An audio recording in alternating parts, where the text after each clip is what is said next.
Nightie পরা সেই viral shopping mall থেকে এখন খাবো আইসক্রিম। চলো আসো। ছাপার শাড়ি পরে জাপানিজ শপিং মল থেকে আইসক্রিম খাবো, বুঝতে পারছো? দেশের মান সম্মান হানি করে ফেললাম। শাড়ি হলে হতো, শাড়ি পরেছিলাম ঠিক ছিল, তাও আবার ছাপার শাড়ি পরেছি। ভাবো একবার, চিন্তা করো কত বড় আমার দুঃসাহস যে আমি ছাপার শাড়ি পরে এসেছি শপিং মলে।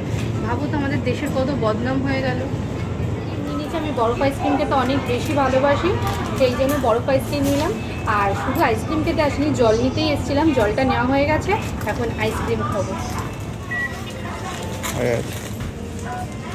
প্যাকেটের মুখ একটুখানি কেটেছি, বাবুল কামের গন্ধ বেরিয়ে গেছে। এটা হলো বাবুল কাম আইসক্রিম। আমি মনে হয় একমাত্র যে ভালো আইসক্রিমগুলোকে বাদ দিয়ে এরকম বরফের আইসক্রিম চুজ করি, কারণ আমার বরফ খেতে খুব ভালো লাগে।